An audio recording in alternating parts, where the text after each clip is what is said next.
الواحد من يشوف الاشياء من فوق غير شكل يا اخي. انا هسه الله افتهمت ليش عماتي كان يكرهن مرت عمي. بالحقيقه هي كلش خوش مره ومتعاونه ولطيفه وحبابه ونادره بس عماتي كرهنها لما تصير مناسبه ويلتمون ببيت واحد ورا الغداء ما تجي تغسل المواعين وياهن. المشكله وين؟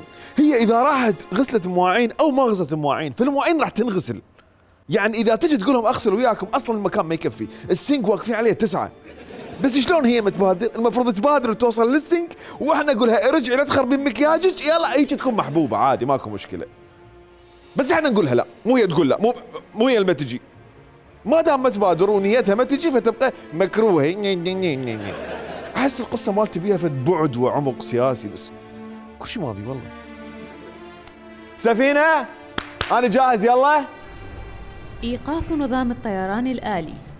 كابتن أحمد، بإمكانك الآن الانتقال إلى وضع القيادة اليدوية. أهلا بكم في أهلا بكم في وسوق الليلة جمعة درب مرمتة. أهلا بكم البشير شو. كلية الحدبة. أهلا بكم في البشير شو. ويلكم تو. اهلا بكم في جمهورية البشير شو. اثنين وسفراء النظافة. اهلا بكم في البشير شو. الزوراء. أهلا بكم في البشير شو. اهلا بكم في سوق الليلة جمعة. من عاصمة العنابة. أهلا بكم في البشير شو. بكم في اهلا بكم. من بحيرة عبانية. أهلا بكم في البشير شو. اهلا بكم بالبشير. اهلا بكم بالبشير شو. اهلا بكم بالبشير شو. اهلا بكم في من مدينة الموصل. معاكم البشير. أهلا بكم البشير شو. غايبة. اهلا بكم في تحية للبشير من مكان ما اعرفه. اهلا بكم في البشير شو. أنا حسين الصفار وأهلا بكم في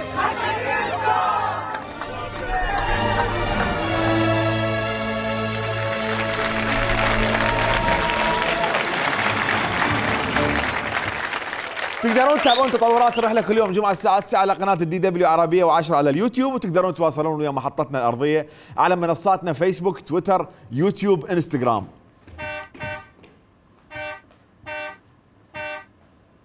وين كنت استاذ عفوا؟ تغسل المواعين سيدي. ليش تكذب؟ الاكل بالسفينه الفضائيه كلها عصارات. ليش هاي العصارات اكل؟ انا استعملها المشك. خلصني بابا خلص. جبت التقرير الاسبوعي مال احداث. التقرير الارضي الاسبوعي يتضمن العناوين الاتيه. يلا اقرا بلش يلا.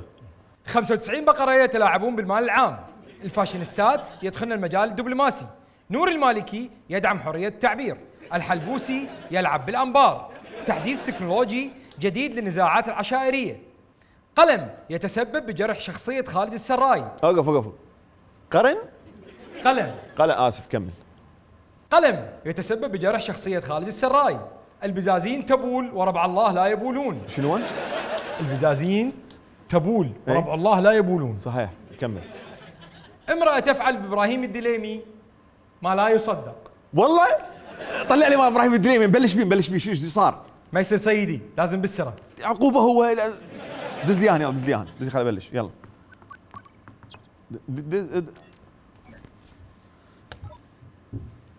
يعني جنابك سمعت مرة من عندك مثال على كم بقرة أخذوا عليكم مليارات يعني وكذا. حسب معلوماتي أنه بحدود 95-96 بقرة. نعم. كانوا يقدموها على شكل ضمانات، مرة يقدمون 90، مرة يقدمون 85، يعني مرة 2. أخذوا عليها قروض، ونفس القطيع هو اللي موجود استخدم لعدة مرات لأخذ ولأشخاص مختلفين. شر البلية ما أعرف. شر البلية ما ادري شو يسوي. نفس القطيع ياخذون به اكثر من قروض. ليش موظفين البنك ما يعرفون يفرقون 96 هايشه عن 96 هايشه الاخ؟ لعد شانوا يعلموكم بالكليات واحدهم يجيبوا له الهايشه ضمان يصفن عليها يباع عليك. ما ادري وين شايفك، عيونك مو غريبه عليه. شو بالله قولي لا عرفتك، انت مو مال حج جوير، لا مو انت. قبل اسبوعين ناطي عليك قرض 12 مليار يمكن. عيني موظفين القروض اكو طرق عمليه وعلميه تميز بيها بين الهوائش. اولا وفق دراسات العلماء الالمان طبعا كل ضرع مال هايشه يختلف ملمسه عن ضرع الهايشه اللخ، فتشيك الضرع قبل لا توقع حتى تعرف ما 26 ناطيها 12 مليار. ثانيا طعم الحليب مال هايشه وهايشه يختلف، ذوق شوفه حلو زايد دسم نص دسم. اما اذا دسم زايد فهذا قرض زايد، اما اذا كان ثور فشيك القرون مال ثور تختلف. ثور عن ثور الورا. سبق وأن فتحنا باستوديو العراق ملف الجوازات الدبلوماسية وعرضنا على حضراتكم تقرير غربي يحذر من فقدان هذا الجواز القيمة بسبب انتشاره بشكل مخيف. سروة عبد الواحد أعادت الروح لهذا الملف بعدما قالت أن الجواز العراقي يفتر بين الفاشينيستات، وأيدتها النائبة عالية نصيف وقالت الجواز يفتر أيضا بين الصالونات. يعني لا نستغرب عندما نعرف أن فانشستات وموديلات ومراقصات وفنانين ورياضيين صار يعني كل منهم يحمل هذا الجواز الأحمر. بلغة الأرقام النزاهة النيابية قالت أنه عدد الجوازات الدبلوماسية العراقية الصادرة بلغ 45,000 جواز. هو احنا ليش عندنا 45,000 فاشينيستا؟ ايطاليا ما بيها 45,000 فاشينيستا، اللي هم بس غريبه اذا اكو 4 يلا غريبه اذا اكو 45,000 فاشينيستا بالعراق. ايش عجب لي هسه ما مسوين تنظيم مسلح؟ احسن مما كم واحد منهن باقين يهددون الناس بالعصائب والكتائب. اعتمدوا على نفسكم، وبمكان عصائب اهل الحق سووا تنظيم ضفاير اهل الحب، ونفذوا عمليات انقاذ لفصيله السنوريات اللي تلبسهن ناظور الطائي، ما خلت بزون وفهد ونمر وما لبسته. هذا واحد منهن، هذا اخر واحد، هذا مخليت له اخر صوره تذكاريه للمرحوم وراها صار ستره. وهنا عندي نصيحه لفهد نوري، وصلت الفكره. وهالعمليات كلها تحت اشراف القائد العام للفاشن بوليس لغرض الدقه الفضائيه. ال 45,000 جواز دبلوماسي مو كلهم فاشينيستات، بس هوايه منهن فاشينيستات، بس هاي على مود الالاف اللي بعدهن ما ماخذات الجواز. يعني جحافل الفاشينيستات الكادحين اللي ما عندهن علاقات بالمسؤولين لحد الان. وصلنا ابراهيم الدليمي؟ لا بعد سيدي. كلمة كلفت صاحبها 3 سنوات من السجن في زمن ديمقراطية حكومة الإطار بسبب منشور له في السوشيال ميديا اتهموه بالإساءة وإهانة الدولة بشكل متعمد. حكم عليه بالسجن عقوبة على فعلته. فمن هو هذا الشخص؟ وما قصة هذا البوست؟ كانت محاكمته في بغداد، إذ قررت محكمة جنايات الرصافة قررت الحكم عليه بالسجن ل3 سنوات. كشفت مصادر من داخل الإطار التنسيقي عن غضب لزعيم ائتلاف دولة القانون نور المالكي على خلفية دعوى الحج الشعبي ضد الناشط المدني حيدر الزيدي. وقالت المصادر إن المالكي قام بتوبيخ قادة فصائل الحشد، مشددا على ضرورة تسقيط الدعوى اليوم الثلاثاء من أجل تخفيف الهجمة الإعلامية ضد الإطار وحكومته. الوضعية بالعراق شو صايرة بالسجن؟ ايش عجب؟ مو كانت اغتيالات؟ يعني نرجع لي ورا احنا؟ مو كنا عايشين مثل الاوادم اللي يحكي ينقتل وتنتهي السالفة النوب حابسي بس 3 سنين؟ هسه يطلع ورا 3 سنوات وهم يعبر عن رأيه ويسوي لنا مشكلة جديدة. النوب ورا 3 سنوات حتى حسن سالم صاير مقدس. انت شوف البلبلة اللي سواها هذا الموضوع لدرجة المالكي نفسه غضب ووبخ قيادات الحشد وقال لهم اسحبوا الدعوة يلا. عندي سؤال، هو توبيخ قيادات الحشد مو إهانة لمؤسسات الدولة؟ لو بس التغريدة الناشطين دولة سليطين اللسان أمثال نور المالكي لازم يحترمون نفسهم شوية، مو يوم يوبخون بقيادات الحشد ويوم يقولون عنهم أمة الجبناء. ماكو احترام مؤسسات الدولة. لو لأن الحشد ما تابع صدق للدولة مطلعين لسانكم عليه. شوفوا بيجي موضوع لو ينحبس زيدي ونور المالكي بنفس السجن او اثنيناتهم يطلعون براءة، وبما انه المالكي مستحيل ينسجن فطلعوا زيدي براءة. لا تضحكون علينا طغاة العالم. واللي صار بالناصريه من قتلى وجرحى حقيقه كان ماساه. ونشوف محمد الديك ايش راح يسوي بهذا الموضوع. الوراء. بحضور رئيس مجلس النواب محمد الحلبوسي اختتمت اليوم بطولة تقدم السنوية الأولى على أرض ملعب الفلوجة الكبير في محافظة الأنبار، دعما لشريحة الشباب وتمكينهم في جميع المجالات المختلفة وزجهم في الأنشطة والفعاليات المجتمعية والرياضية. إن شاء الله اليوم نتمنى للفوز لأحد الفريقين اللي راح تفوز إن شاء الله، وهم جميعا هم حسب تقدم. زجهم في الأنشطة. هو الجود بوي ما عنده شغلة بالتراضي، كله زج. شباب الأنبار قبل كانوا ينزجون على منشورات بالفيسبوك، واللي ما يلزموه يزجون أخوه، واللي ما يلزمون أخوه يزجون أبوه. وبالخبر يقول لك بقى نفس الموضوع. شو يقول لك؟ يقول لك الفريقين اللي جاي يلعبون من تقدم. يعني الجود بوي منوع لك الخيارات السياسية والرياضية، تقدر تلعب ويا تقدم أو تقدر تلعب ويا الفريق الثاني اللي هو هم تقدم. أما إذا الفريقين خسروا فبسبب ظهور فريق ثالث جديد هم تابع لتقدم. أما راح تسألني عزم وين؟ فعزم عنده بطولات بين عزم وعزم. شوف هي دوريات الأنبار عزم وتقدم، ويحيى المحمدي واقف مشجع ما له علاقة. سؤال: تأهيل ملعب الفلوجة الكبير اللي صارت عليه هاي البطولة مو كلش عجبني بصراحة. أحس يراد له شغل بعد، يعني بالقليل فد 200 مليار 900 مليار. أحس الشغل مالته تلزيق. منو مفنشه هذا المشروع؟ سنان الجميلي لو صدام الحلبوسي لو مثنى لو منو من الويلات قضب هاي المقاولة؟ عزيزي عيني المشاهد، خو ما طفيت التلفزيون لأن أحس أنا انطفيت. ما حد يطفيك سيدي والله عبالي يعني ما حد يقدر. يعني تعرف مرات التلفزيون ينطفي بس يعني جيد جيد جيد جيد جيد جيد جيد. الجود بوي زفت الأنبار وبعدين ركبهم. وصلنا إبراهيم الدريمي لو بعد.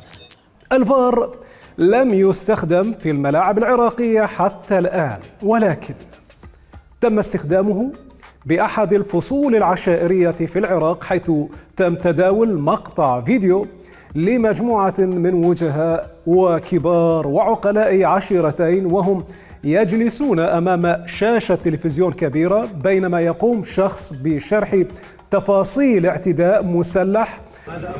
شوفوا طلع مسدسه، شوفوا طق شو طاح. بالنسبة للفيصلي يشوف اللقطة ويعيدها مرات.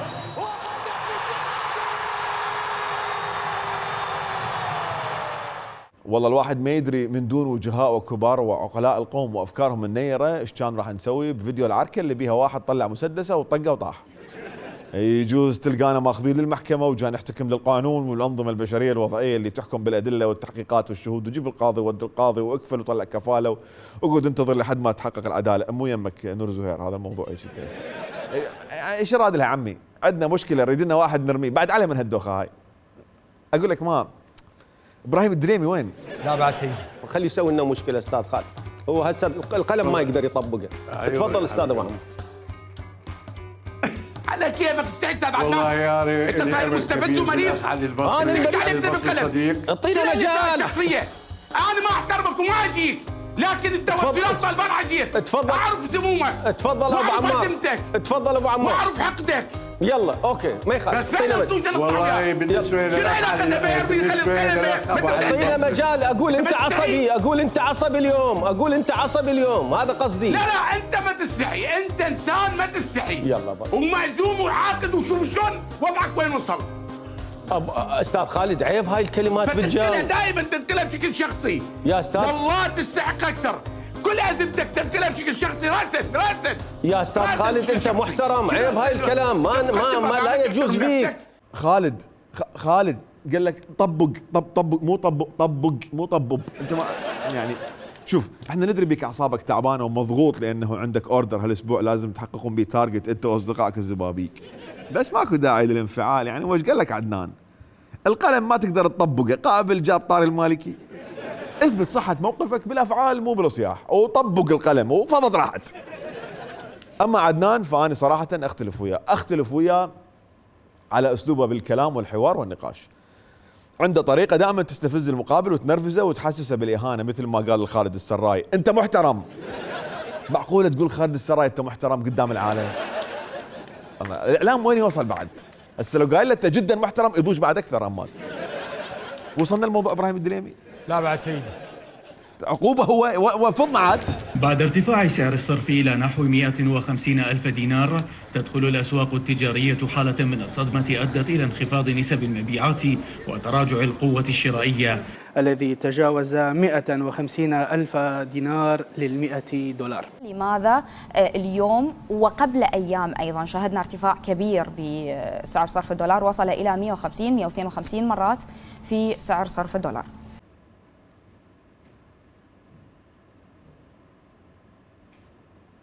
جد انتظر سيدي.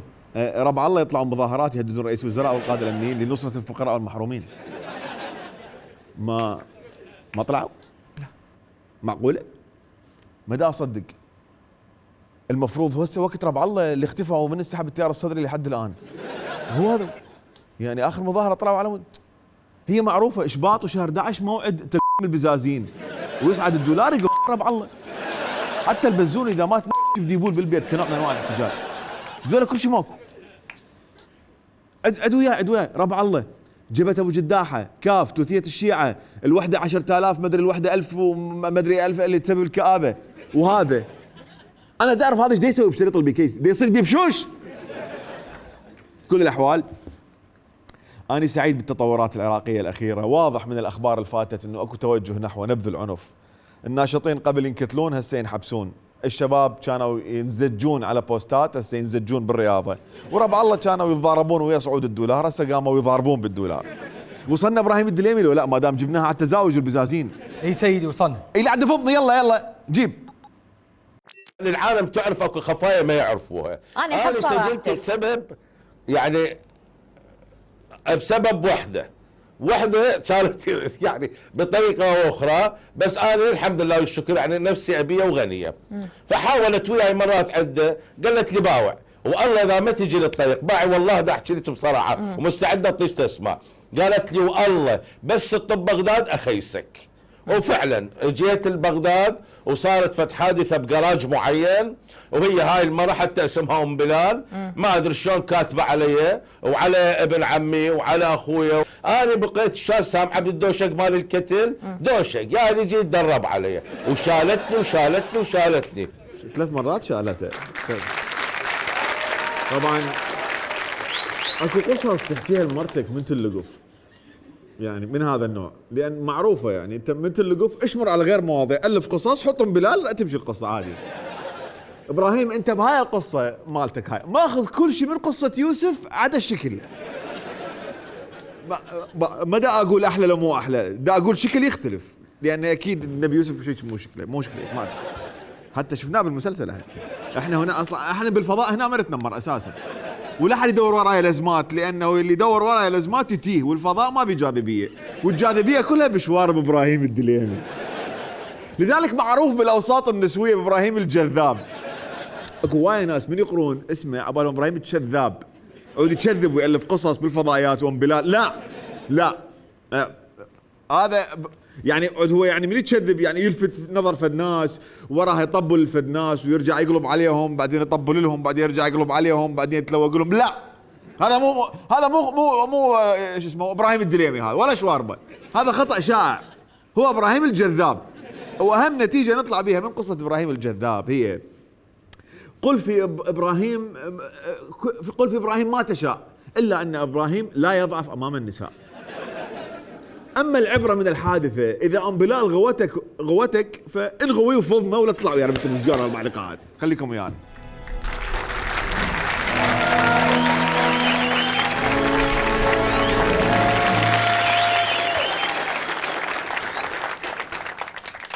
اهلا بكم مره اخرى.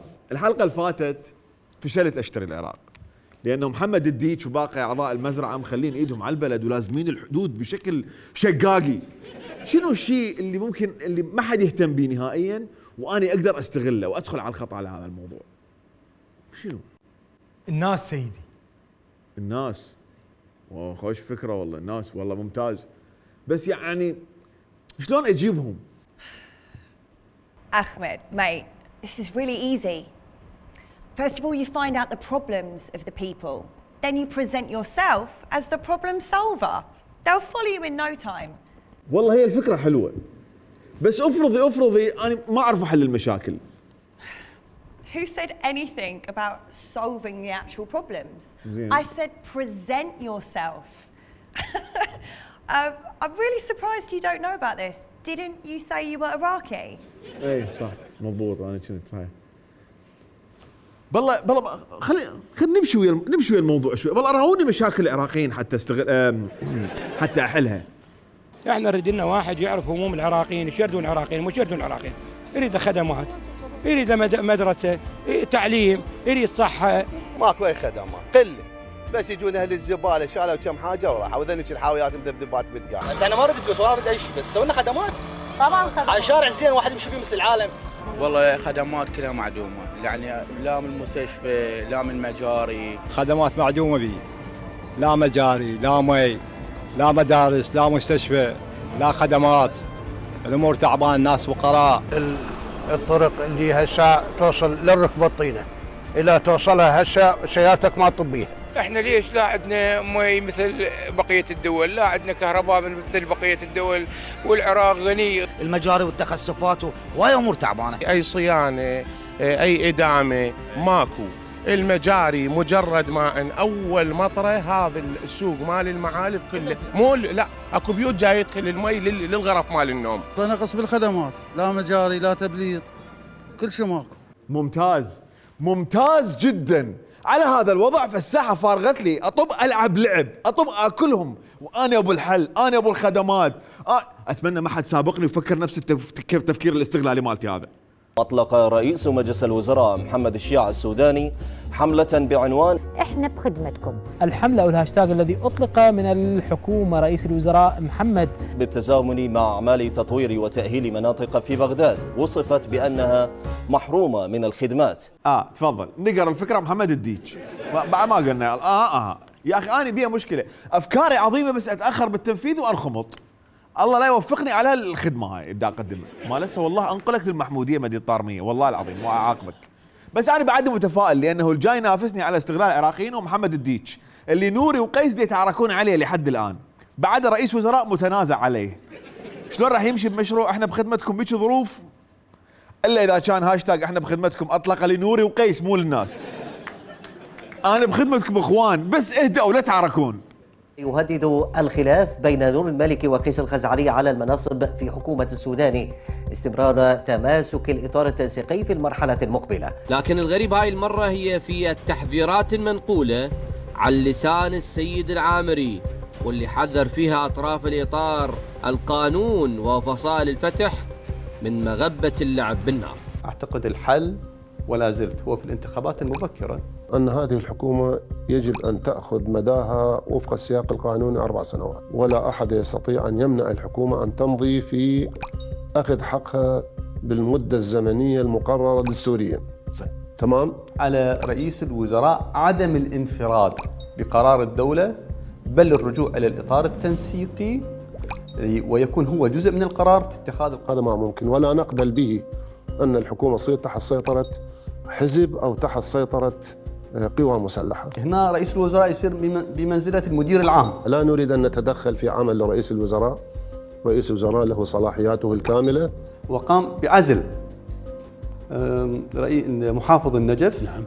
قام بتكليفه، هذه إشارة واضحة وأنا ليس عندي استهداف سياسي. وإجا الرجل واتخذ القرار وكان قرارا شجاعا والناس استبشرت به خير. هذا التراجع عن بعضه كسر القرار، هذه أنا ما أقبلها من عنده وخلي يسمعها مني. أنا بصراحة اعترضت وقلت هذا مو صحيح. لذلك أنا أعتقد كان رئيس الوزراء موفق جدا وأعطى رسالة جدا جيدة. أي حزب سياسي بغض النظر عنده فصيلة وما عنده ما يصير ياخذ جهاز أمني. وأي جهة هم فصيل وهم عنده سلاح بعد أكثر يجب أن ياخذ موقع أمني. أكو ندس بين الإخوان اللي استنتجته من هذا التنازع. خط المالكي داعم لأن يتخذ محمد الديش قراراته بدون رجوع للإطار، مع العلم اللي أصر على أنه محمد الديش يصير رئيس وزراء هو مو المالكي هو قيس، بينما خط قيس يريد محمد الديش يرجع بقراراته للإطار مو يتصرف اللي يمليه عليه المالكي. وهذا اللي يخلي قيس ونوري يتناقرون من اكبر لاصغر التفاصيل. فكلش عادي بمشروع احنا بخدمتكم يقعدون انا اريد اسوي جسر من الكرخ للرصافه، لا انا اريد اسوي من الرصافه للكرخ. لا منا، لا منا، انت تصيح علي يا نوري، لك انت صيح، لا انت تصيح، احنا انطينا دماء لازم الجسر من الكرخ للرصافه، واحنا انطينا شو اسمه لازم من الرصافه للكرخ. ترى انشر اعترافاتك ببوكه للناس، وانا انشر تسريبات جديده. زين شنو رايك نتقاسم فلوس الجسر؟ يلا مو مشكله، يلا خلاص تمام. اخويا المواطن العراقي العطال بطال اللي ما عنده خدمات، انا اقول عوفك من قيس ونوري يتعاركون عديك وركز وياي، انا اللي راح احل مشكلتك. انت مو تريد خدمات؟ مو تريد شغل؟ خلاص تعال وياي انا اشغلك بالخدمات، هم تبني وهم تشتغل، ايش تريد بعد؟ يلا نبدي بالتبليط، الطبقه الكادحه، جهزوا انفسكم، تعالوا وياي انضموا لي، اجاكم شغل يا عمال العالم، احنا بخدمتكم. مع حلول ساعات الصباح الأولى استيقظ أهالي منطقة حي البساتين ببغداد على أصوات آليات الجهد الخدمي والهندسية، وهي تقوم بقشط وإكساء شوارعهم التي شهدت إهمالاً خدمياً ولسنوات عدة. في الصباح الباكر استيقظ أهالي منطقة حي البساتين على أصوات الآليات الهندسية التي بدأت بالعمل على قشط شوارعهم تمهيداً لإكسائها. واضح انه قناة الاشراق وقناة الجنوبية اثنينهم مقرهم بحي البساتين، لان بالصدفة اثنيناتهم قرأوا نفس السكريبت مال الخبر بالضبط، بنفس الكلمات، بنفس الترتيب، وبنفس التركتر اللي قعدهم. وبعدين اكو واحد يقعد الناس من 6 الصبح حتى يسوي لهم تبليط وسبرايز، وفايتين لهم بشغلات عسكرية، الناس عبالهم حملة اعتقالات ختلوا جو الدرج خطية مساكين. من هذول اللي يبلطون؟ من هذول طبوا على مشروعي؟ منو جاي ينافسني برزقي؟ هذول منو؟ حضورنا كان مثل الملح بالطعام، خلى ثمره وخلى فائده وخلى نتيجه. وكان فعل الخمره بالعجين، قشط وتهيئه الطريق لتحضيره لتهيئه واكساءه بماده الاسفلت. 5 مناطق، 2 منطقتين في الكرخ اللي هي منطقه الدوانم ومنطقه شاكر العاني، ومنطقتين في منطقة الكوفة، والعمل جاري إن شاء الله يعني على قدم وساق. الأطراف اللي تعمل ويانا يعني يصفون أنه أنتم رأس الرمح في هذه الحرب. إحنا حقيقة حلالي مشاكل، إحنا حقيقة ما ندير أزمة، إحنا نحل أزمة. إحنا 7 قصور وسوينا لهم مجاري أول مرة بعمرهم ويشوفون مجاري، باكر إن شاء الله راح ندعوكم لافتتاحها. ما تعرفنا على أخ ملح وخمره وعجين، ومن شقة الانجازات هذا؟ كل ما يطب منطقه يستيقظون الناس في الصباح الباكر عبالك ديج. من هذا؟ انه بطلع سمع على المنطقه مال 7 قصور يقول ما شايفين مجاري، كانوا يخون بالشارع قبل، كانوا مبهذلين، كان اللي ينحصر ب7 قصور يروح 6 قصور يذبها ويجي، لحد ما اجى خبرة العجين وملح الطعام سوى لهم مجاري، كانوا عايشين مثل البزازين يحفرون ويطموها، لحد ما اجى الاستاذ شنقه هنا اجى نقلهم من المرحلة البزونية للمرحلة البشرية. بس ما تعرفنا على الاخ. منو هاي الناس الاسطورية؟ هذا منو شو حفر وتبليط وصباحيات وباكرة العراق ما تجي من عنده بس اخبار القتال والنزاعات والمكافش، هاي الناس اللي منظمه نفسها بنشاط مدني وجاي تبني، منو ليش مظلومين اعلاميا؟ يد تقاتل ويد تبني. لحظه قبل لا يكمل دقيقه، هم قتال. شوف انا هذا الشعار من اسمعه اتذكر نماذج ناجحه جدا بالمنطقه. الحوثيين قالوها، حزب الله وحزب البعث والكتائب. واني دائما كانت عندي مشكله ويا هذا الشعار، مو لانه الكتائب تبنوه، بس اذا يد تقاتل ويد تبني بمن تضرب مندي. هسه هذول الايدين اللي قطعوا رزقنا وقاموا يبلطون منو هذول؟ هذا الشنقه منو؟ ما تعرفنا على الاخ. يد تقاتل ويد تبني. فبأكثر من 60 آلية وتضافر جهود مقاتلي الحشد الشعبي سيما الهندسة العسكرية في قاطع عمليات صلاح الدين، انطلقت حملة تهيئة وإكساء الشوارع.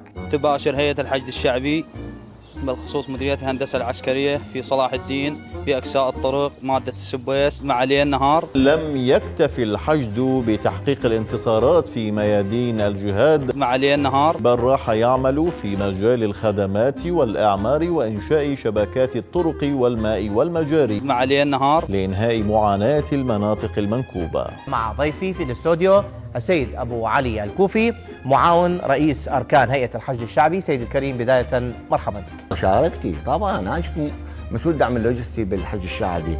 أنا عشت كل المناطق الحربية بصراحة، أحكي لك إياها باعتباري مسؤول عن الجهد الهندسي بالحشد الشعبي. أهلا وسهلا أبو علي الكوفي، أهلا وسهلا. صفقة لأبو علي الكوفي، صفقة. هاي تعلمتها بالجديد، يعني أحبكم باللغة الشبابية، باللغة ما أدري شنو هاي. هيك ما لغة الأنمي؟ لغة الأنمي. أهلا وسهلا بالحشد الشعبي. ما شاء الله أبو علي الشنقة، ما شاء الله أنتم يد تقاتل ويد تبني ويد تطلع مظاهرات ويد بيدها جداحات ويد تنتخب ولا ينقطع عنها الراتب ويد تعتقل بعثين أعمارهم فوق ال70 وواحد من عندهم يتوفى بالتعذيب ويد ترفع دعاوى على التغريدات وكل هاي الإيدينات بيد القائد العام للقوات المسلحة. سوري كنت انتظركم تضحكون لأن هاي كانت نكتة، أنا آسف، اضحكوا عادي. الشباب رايحين للحشد حتى يخلصون من العمالة، يتطوع ينقبل يشغلوه عمالة مرتلو. بس شنو؟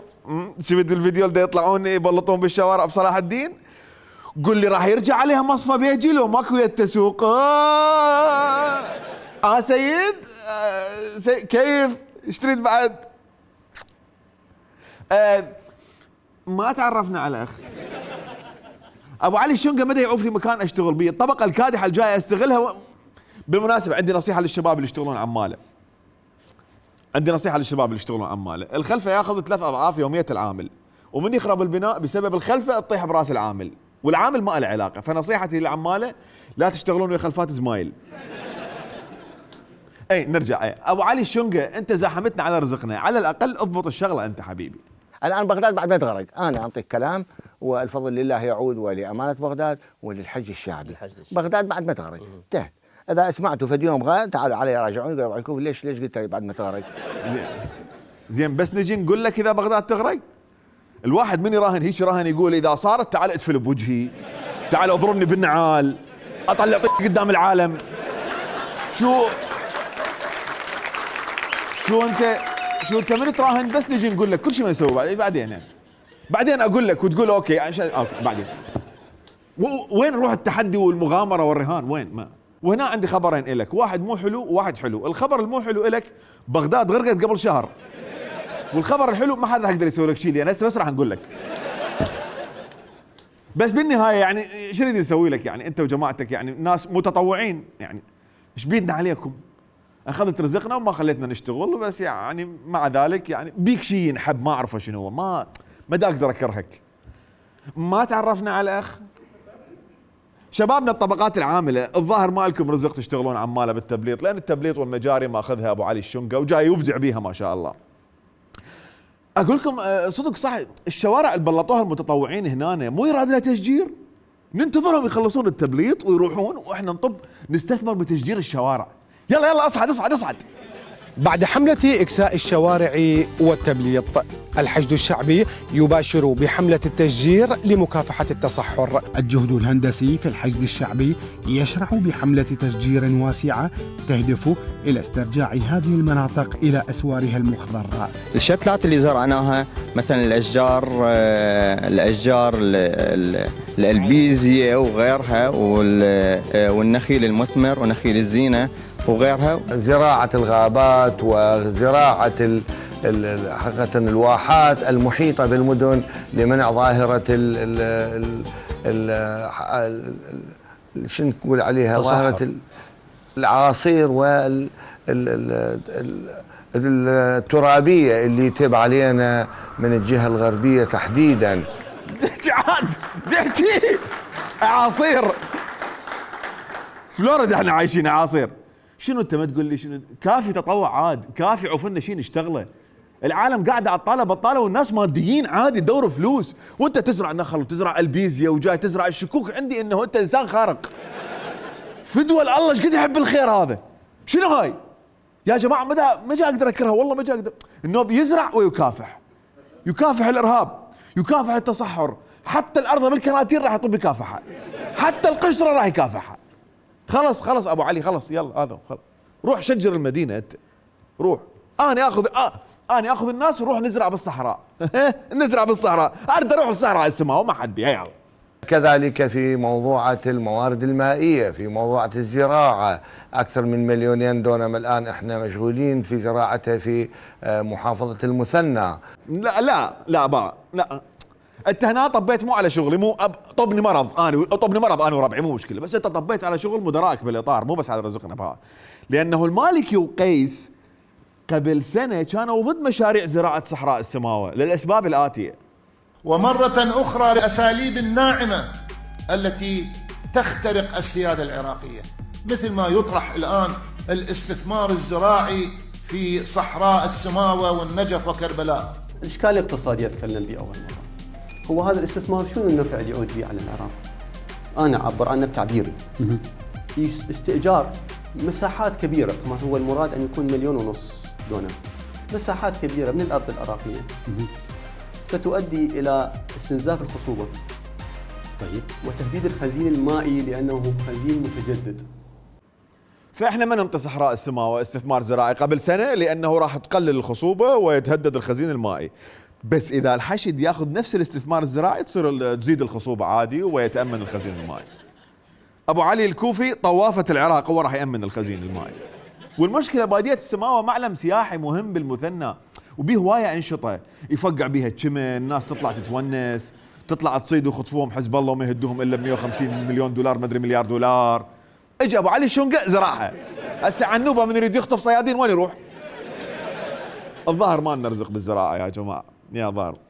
بس دقيقة أنا عندي فكرة، هم مو كانوا يزرعون؟ حلو، هم دا يزرعون، أوكي تمام، راح يحتاجون مي. عمي أنا آخذ ربعي، آخذ الناس دول دا تشتغل وأروح أشغلهم عمال يجيبون مي للزرع. ها؟ كذلك حفر آبار في واسط بإشراف وزارة الموارد المائية.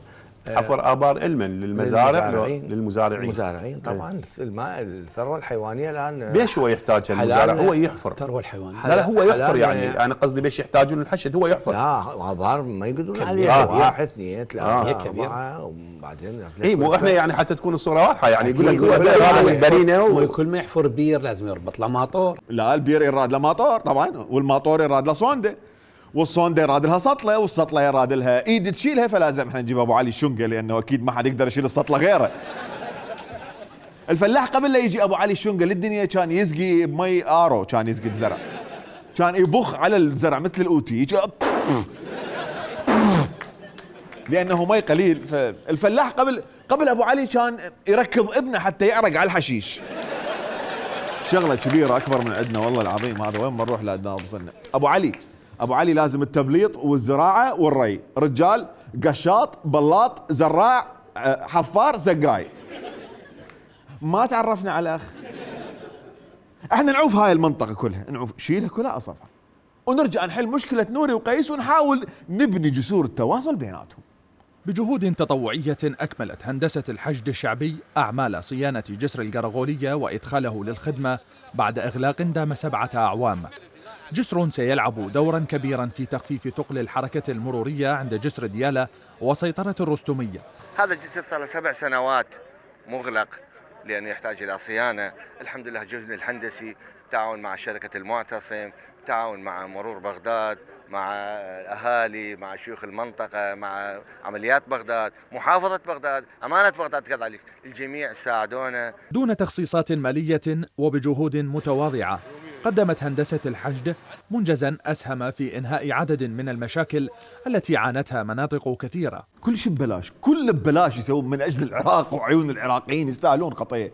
اللي اشتغلوا على الجسر بقيادة أبو علي الشنقة هم الناس هم الجهات الآتية بقى: الجهد الهندسي، شركة المعتصم، المرور العامة، عمليات بغداد، محافظة بغداد، أمانة بغداد، والعشائر والجميع.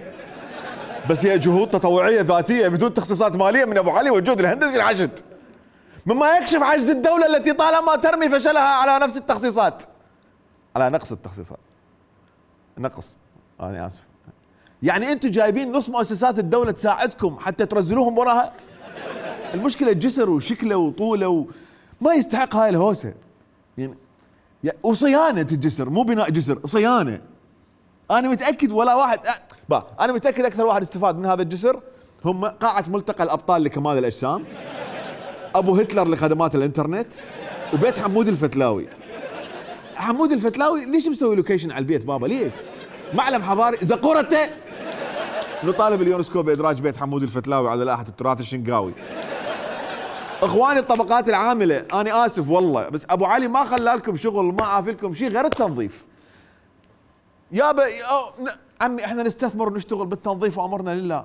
باشرت الهندسة العسكرية التابعة للحشد الشعبي بتنفيذ حملة لتنظيف عدد من شوارع العاصمة بغداد عقب موجة الغبار الأخيرة. وذكر بيان للحشد الشعبي أن مديرية الهندسة العسكرية سخرت 45 صهريشا و15 تنكر لتنفيذ حملة تنظيف الغبار، مضيفة وصول أعداد المشاركين إلى 20 إلى 200 منتسب منتشرين مع الآليات 15 صهريج و45 تنكر حتى تنظف التراب. يعني أنت من تحل أزمة التراب تسبب أزمة مي. لا وانه بالمي والتراب صار طين ينزل للمجاري ويسدر. لهذا غرقت بغداد. وهذا صار ثاني مره نقول لك على الموضوع. قلنا لك هسه صارت عندنا ازمه بالمي، حلو بس الحمد لله سوء تقدير الامور وبعض التصرفات الرعناء فتح لنا باب جديد للشغل. احنا نستغل حاجه الناس ونوفر لهم مي يوصل الى جميع المنازل. جاهزين نروح نجيب مي؟ احنا الان منتشرين كل هذه المناطق، اطراف بغداد تعاني من شح في المياه. الحج الشعبي منتشر وبالتنسيق مع امانه بغداد ومحافظه بغداد اللي اغاثت اهلنا في هذه المناطق والاطمئنان على ان الماء يصل الى جميع منازل. كافي يعني كافي. راح يخبلنا والله راح يخبلنا. وين الطبقه العامله؟ بابا تعالوا، انتهت حلول الفضاء والارض والمجره كلها متروكه لابو علي الكوفي. رجال قشاط بلاط زراع حفار سقاي نظاف ومنتشر، وفوقاها بي شيء يخليني ما اقدر اكرهه. نعتذر للطبقه العامله، انتم مالكم خبزه ويانا اليوم، تحتاجون تتعلمون وتطورون نفسكم حتى تحصلون على فرص عمل افضل، وهاي الفرص راد لها شهاده. لحظه، احنا نستثمر بمجال التعليم. الاميه بالعراق عاليه، نروح نستثمر بالتعليم. لو هم ابو علي الكوفي راح يطلع لي. الرجال عنده جهد هندسي، فالمنطق يقول تلقاه متطوع بخدمات البنى التحتيه، القاه بالتعليم. افتتح اللواء 43 في الحشد الشعبي أول مدرسة لمحو الأمية ضمن مشروع يهدف لزيادة المستوى الثقافي للمقاتلين. كثير لدينا من المجاهدين لا يستطيعون القراءة والكتابة. ثبتنا أنه لا يشمل أبناء الحشد فقط، كذلك القوات الأمنية الأبطال الموجودين ضمن القاطع. يعني المنجز الحقيقي اللي تحقق لحد الآن أنه طبينا بمجال وما لقينا أبو علي الكوفي موجود. جماعة أبو علي بس اكو شيء قال الاخ المجاهد هنا، قال انه دورات محو الاميه اللي مسويها الحشد تشمل ابناء الحشد وابناء القوات الامنيه الابطال الموجودين ضمن القاطع. هم ابناء القوات الامنيه الابطال موجودين ضمن القاطع، شلون صاروا قوات امنيه ابطال موجودين ضمن القاطع هم ما يعرفون يقرون ويكتبون اساسا؟ وزاره الداخليه والدفاع طبيعي الموضوع؟ اكو منتسبين يمكن ما يعرفون يقرون ويكتبون؟ يعني هاي كانوا يوقفونه بالسيطره ويوصفون بالهويه وانت تضرب على روحك عبالك دا يشك فيك. طلع كان دا يحاول يتهجى.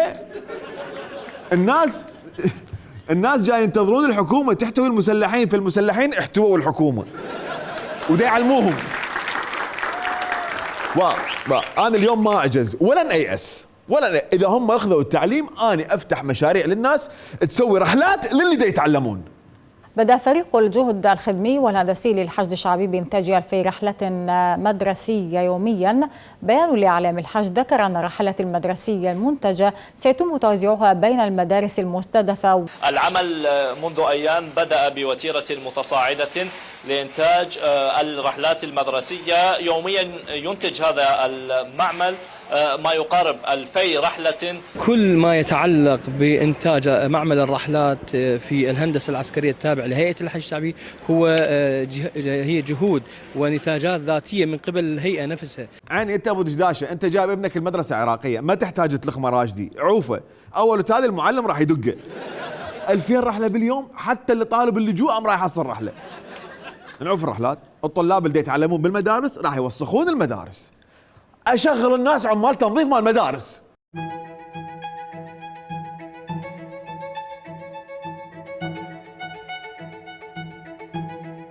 طبعا أنا باسمي وباسم الكادر التدريسي وباسم بناتي الطالبات نحب نوجه شكرنا الجزيل لأبنائنا بالحشد الشعبي. وهسه حاليا بمبادرة من الأستاذ أبو علي الكوفي قام بإكساء السطح بمادة الماسك، وإحنا ممنونين من عنده لأن كانت محتاجة هذه المدرسة، سطوح المدرسة محتاجة يعني هذه المبادرة الرائعة من عندهم.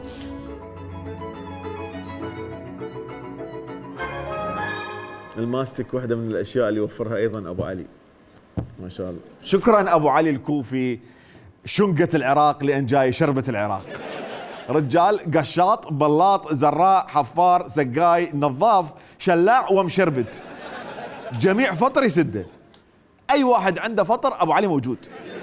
حامي فطور العراقيين، يلزمك يلقى عندك فطر يحط جيره في فطرك.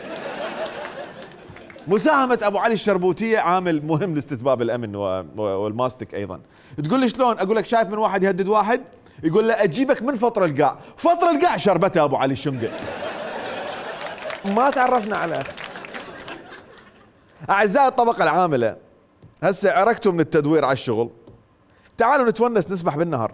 لبت الهندسة العسكرية للحشد الشعبي هذه الاستغاثة من خلال إرسال آلياتها لكري الأنهر وتطهيرها من الشوائب. نعمل الآن مع أخواننا المزارعين بالزراعة الشتوية كري الأنهر. وهم أبو علي يكري الأنهار من السبحون. أقول لكم على شغلة، أنا أصلا شنو علاقتي بالطبقة العاملة؟ أنا رجال بالاستثمار، أركز بالعمود الفقري للمجتمع اللي هم الطبقة المتوسطة.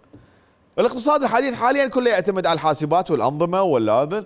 أصدقاء الطبقة المتوسطة، أنتم أسهل طبقة بالمجتمع أقدر أرشيكم، فأنا وياكم نريد نتطلع للمستقبل ونعوف أبو علي بالتبليط والزراعة وكري الأنهار والرحلات، وندخل بالذكاء الصناعي ونستثمر مجالات الآي تي. خو ما يطلع لي أبو علي هنا أنا همات. ها دا أشوفك أستاذ أبو علي يعني عندك هاي المصطلحات الهندسية، اختصاصك شنو؟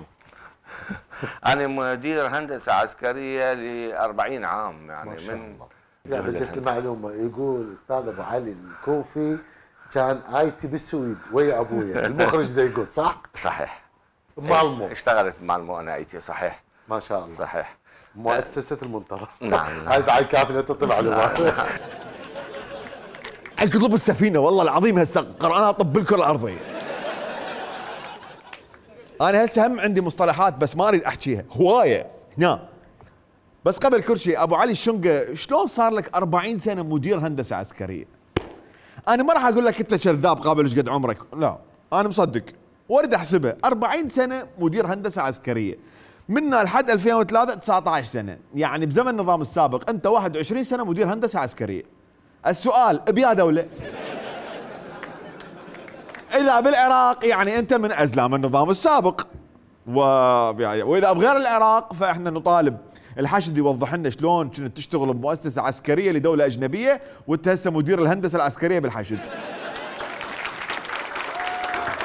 هذا الموضوع راح يفتح لنا أسئلة كبيرة كلش. إذا الدولة أوروبية فأنت جزء من التدخل الخارجي الأوروبي الأمريكي الصهيوني وماسو كسكسكوني على العراق. وإذا الدولة اللي كنت بها مدير هندسة عسكرية لمدة 21 سنة هي إيران، فأحب أقول لك ما تعرفنا على أخي. الظاهر انتم ماخذين كل المجالات تطوع بتطوع كلها بلاش من اجل العراقيين. اعتقد احنا نشوف لنا مجال مستحيل نلقى به مسلحين، مستحيل. السلام. عليكم السلام ورحمه الله. غاتي شلون شنو السلام؟ Find some foreign organisations that say that their main mission is peace.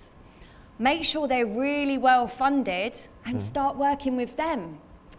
Tell you what, I'll do the research and then I'll give you the list of the best organisations for peace. أنا أشتغل ويا منظمات أجنبية، ليش قدامك قابل عميل؟ إيش قد المنحة؟ يعني أوكي حلو، أنا آخذ مو مشكلة، حلو هذا زين خوش حال، أنا آخذ النخبويين وحسن ناظم ونروح نستثمر ويا المنظمات الأجنبية وهذا هو. حضرت اليوم قيادة عمليات الحشد الشعبي في صلاح الدين وألوية الحشد وأفواج الحشد في هذا المؤتمر أو الجلسة أو الورشة التدريبية التي تقام من قبل مؤسسة أو منظمة نداء جنيف الإنسانية. أقمنا مديرية مكافحة الإرهاب الفكري في محافظة صلاح الدين التابعة لهيئة الحشد الشعبي وبالتعاون مع منظمة نداء جنيف وقيادة عمليات صلاح الدين الحشد الشعبي ورشة عملية للتعريف بالقانون الدولي الإنساني. حضر هذه الورشة عدد من أمراء الألوية في الحشد الشعبي. أبو علي الشنقة موجود، أنا آسف والله.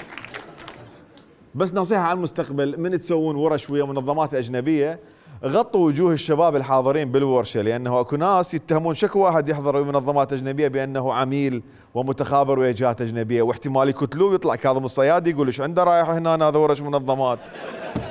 دير بالكم على الشباب. بس يا كاظم هسه خل احير بمصيبتي، ابو علي وجماعته ما بقوا لنا اي شيء عمي من الاخير اكو شيء ما يسويه ابو علي حتى نستثمر به؟ لان احنا يوميا نفتح مشروع جديد، بين يوم ويوم كل 3 ايام نفتح مشروع جديد. يعني ندخل منطقه جديده. ما اليوم احنا كنا بالحميديه، فريق يعمل بالمجاري والفريق الاخر يعد العده للارصفه، والثالث يهيئ مستلزمات الحدل والدفن، والرابع يهيئ لمستلزمات الإكساء. يعني ما عملنا بطريقة التوالي، عملنا بطريقة التوازي، بحيث 4-5 فرق تعمل بآن واحد، والكهرباء يعمل بالتوازي ويانا المدارس والاطلاع على متطلباتها. عندما ندخل المنطقة نمسحها من كل جهاتها، يعني نباوع للمدرسة ونباوع للمستوصف ونباوع لشبكة الكهرباء وللطرق وللمجاري وللأرصفة. نباوع يمنى نباوع يسرى، نعبر الشارع، نباوع اذا اكو كنا ما مكمله الغداء ونايمه للظهر احنا نكمل الغداء، الما مكمله الايلاينر نكمل الهياء، الما مرضعه ابنها نرضعه، مميات وسوالف كل شيء جاهزين احنا، السيارة وسخه نغسلها، واذا ما تنغسل نبيعها تولي الغاسله زوليه وما تقدر تنشرها، احنا نشر هدوم، نغسل ماعين، نصفط ملابس، نترس نفط، نغسل الطرمه، نقري الجهال، نعلمهم رياضيات، نضبط الساتلايت، والجايب له وحده وما عنده مكان نوقف له هيك شيء، وقف له كمل يلا كملت يلا شباب الوراء. ابو علي شي يشوف مشروع يفتح، حتى اللي يريد يفتح صفحه على الفيسبوك يناشد ابو علي يفتح لي. صفقه لابو علي، تحيه لابو علي، تحيه. اخيرا تعرفنا عليه. بس بنص تضحيات ابو علي وفريق التطوعي اللي دا يسوي كل شيء، حكومه الخدمات شو ما تعرفنا على الاخ؟ هي الحكومه لها الدور الفعال طبعا، ومن خلال السيد رئيس الوزراء وتوجيهه، ومن خلال الفريق الهندسي، ومن خلال هيئه الحشد الشعبي وملكاتها، واداره بلديه الشعله، واداره المشاريع، استنفرت كل الملكات كخليه نحل لتقديم الخدمات لاهالي هذه المناطق. احنا متفقين هم يشتغلون كخليه نحل مو نعل. هاي سحقه لا يؤاخذ عليها الاخ المتحدث هنا بصراحه، يعني ما بيش، يعني احنا ما نوقف له على الحكايه ونقول له ها انت قلت خليه نعل ونضحك وننكت واقول لك ها كلمه الحق طلعت فلتت لسان، ولسانك نعالك حصانك وخدته وما لا طبعا لا ما نسوي زلت لسان، يعني ما كلب بيهاني. سحقه حاله حال صباح العمل وجي عباس، قابل كلبت بيها وسويت عمو صباح لمده 4 مواسم، لا زلت لسان وانتهى الموضوع. فمو هذا موضوعي أكبر. أبو علي وجماعته متطوعين ويعملون كخلية نحل، ورئيس الوزراء طبق وياهم. الظاهر التطوع به فوائد، لأنه غير سوالف هم بلش التطوع وبعدين صارت ميزانية $2 أقول لكم أنا آخذ الناس ونتطوع، لأنه صار لنا ساعة وين ما نريد نستثمر نلقى متطوعين أبرار سادية بوجوهنا. فالحل هو نتطوع للخدمات. تخليد شهيد القائد أبو مهدي المهندس عبر تأسيس شركة تحمل اسمه، وجل همها خدمة الشعب العراقي استكمالا لمسيرة الدفاع والتضحية عن أرض العراق. تشكيل شركة باسم المهندس، هذه الشركة مرتبطة بمجلس الوزراء تابعة للحشد الشعبي، مهمتها إنجاز المهام المدنية أو الأمور اللي تتطلب عمل أو جهد هندسي وجهد خدمي. شنو هو؟ التطوع صار شركة؟ عفتوني أتطوع ببلاش حتى تاخذون تطوعكم وتسوون بيه شركة؟ زين أني والناس شو نسوي هسه؟ نفتح خلية نعل؟ بعدين الشركة استوت تأسست مقدمة العهد، شلون عرفت جل همها خدمة الشعب العراقي؟ لحظة عيني لحظة باوع والله العظيم، والله صفقة والله يستاهل يابا، والله قصة لوتية لعبوها صح. الواحد بالفضاء يتعلم هواية أشياء من الكرة الأرضية والله العظيم. يابا شنو قالوا لك؟ متطوعين متطوعين متطوعين، بعدين صارت السالفة شركة واسمها المهندس، وراها الحشد. ابن أمك فك حلقك وياها. أكبر شركة بالعراق ما تقدر تدخل بمنافسة استثمارية ويا هيك شركة. إذا طب قبالهم بأي مناقصة تصير بيك أنت دقة ناقصة. أنا عبالي من كانوا يقولون عليهم مقاولة مو مقاومة، فهاي زلة لسان طلعت مقاولة مقاولة. انتبه، يعني احنا مو نروح نصير مقاولين، صير شركة مملوكة إلى الدولة تنجز تعود بنسبة من الأرباح والحوافز إلى هذه الكوادر في سبيل أنه تصنع حافز، بدال أنت ما تنطيهن المقاولين تنطيهن نفسهم دولة. بمكان ما تنطيهن للمقاولين تنطيهن للمقاومين. ممتاز جدا، جيد جدا، الحمد لله جدا. شركة الحشد راح تكون تابعة ومراقبة وتأخذ الاستثمارات وفق الاستحقاقات العادلة وما راح ترتكب أخطاء، وإذا ارتكبت أخطاء أو هدر راح تتحاسب الشركة مو الدولة طبعا. مثل ما الحشد صاحب الشركة تابع للقائد العام للقوات المسلحة. آسف كنت منتظركم تضحكون لأنها كانت نكتة هسه. نضحك يلا 3 2 1. بس اكو مشكلة صغيرة، ما تعتقدون اسم الشركة تجارة بالقادة؟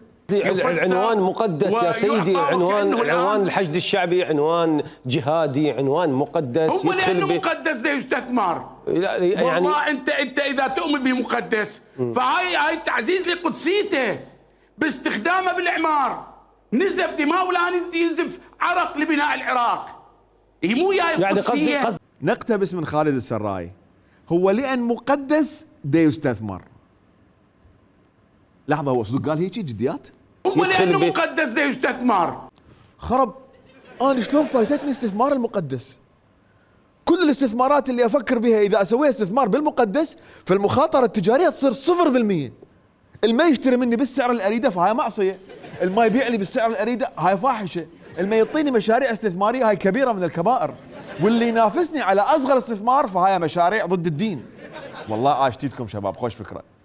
بس أنا أتذكر ب 2017 طلع انتفاض قنبر آنذاك وقال خلي الحشد يتوجه للبناء، فكان ردكم رد عالي. الحشد الشعبي أفضل مكان له أن يحول إلى فيذق البناء والتعمير. البارحة طلعوا يصرحون، واحد يقول الحشد خلي يشتغل عماله النوب، وواحد يقول الحشد ما يريد خليه يرد.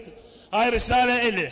يعني تريدون ورا هاي القضية كلها إنه يعني كل أملنا إنه نصير عمالة؟ إذا قاعد ببرنامج تافه ومع آخر تافه وتقول إنه والله تعال عمالة ويكيف ذاك عبالك بس يريد يطق اصبعتين، لا دير بالك. أنا قلت لأن طلع لقاء في إحدى القنوات واللي هي قناتكم المباركة بين الزميل أنور الحمداني وبين انتفاض قنبر، قال إحنا نريد الحشد يصير عمالة ويبنون الموصل. فأنا قلت له ليش دائما ينظر لنا الآخر على أن إحنا عمالة؟ شنو أهل الجنوب بس عمالة؟ لو طواسة لو لباخة. فقلت له لا، إحنا عندنا البسطال هذا شيء قدسي ويسوى الموصل. هسه على كيفكم عمي، بس نزل البسطال خلينا نحكي وياك. انتم مو قلتوا الحشد ما يصير يشتغل عماله؟ ليش الحشد قام يشتغل عماله؟ شنو اللي صار؟ شنو اللي تغير؟ شنو اللي استجد؟ شنو السالفه الكبيره اللي خلتكم تغيرون رايكم من ان تستعر من العماله الى تفتخر بالعماله؟ انا بالنسبه لي اكو شغله احسها اهانه بحقي لدرجه اقوم اعيط واكتب شعر واهدد بالبساطيل، فمستحيل ارجع اسويها حتى لو انعرض علي 100 مليار دولار. من القرارات اللي اتخذها بشكل مباشر تأسيس شركة عامة ترتبط بهيئة الحشد الشعبي باسم شركة المهندس وبرأس مال قدره 100 مليار دينار عراقي. بس 100 مليار دينار بس. الله يذكرك بالخير نور زهير. جايبين اسماء ومقدسات وتطوع وابو علي زفة فطور ومقعدين الناس ب6 الصبح وخمره وعجين وملح وشنقه ورحلات والشباب بالحشد يركضون وما يرجعون لي ورا على 100 مليار دينار. هسه لو مسميها شركه الشبل، عمي شركه ابو الاء، عمي شبل وابو الاء اثنينهم ب 100 مليار، ما خسران. مو تجي تحرق كل كارتاتك على اصغر الفرص. المقدس لو مؤمن بقدسيته مو تاجر بيه على 100 مليار دينار بس. أعتذر عن المقاطعة يا أحمد. البيانات المتوفرة لدي ترجح أن مكسب الصفقة أكثر من ذلك بكثير. يعني شلون يعني؟ عندك زبدة الموضوع؟ أحس عندك زبدة. هل ترغب بالتفعيل؟ فعلي وتوكلي بالله. تفعيل تقنية الزبدة. أهلا بكم في تقنية الزبدة. تأشرت لدي بعض المعلومات المتعلقة بالصراع الدائر بين قيصر خزعلي نورين مالكي شركة المهندس. عند الصراع يتم توزيع الحصص. تم تأسيس شركة المهندس التابعة الحشد الشعبي لتدخل مجال الاستثمار في خدمات والبنى التحتية. الشركة خلفها جهة مسلحة وهي امتداد لشركة.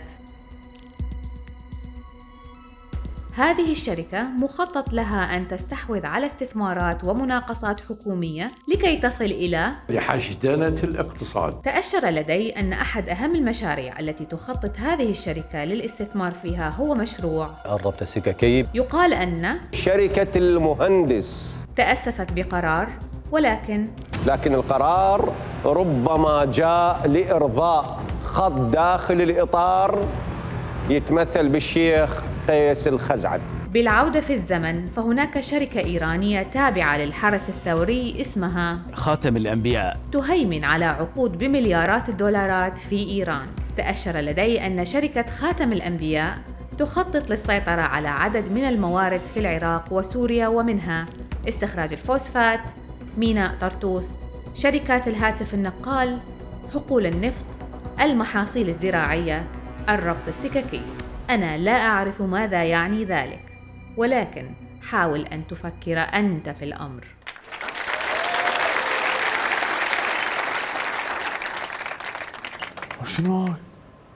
وشنو؟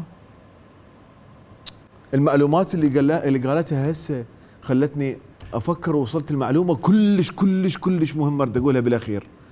أنا عرفت الشيء اللي يخليني ما أقدر أكره أبو علي الشنقة، لأن يشبه فقلة. تصبحوا على خير.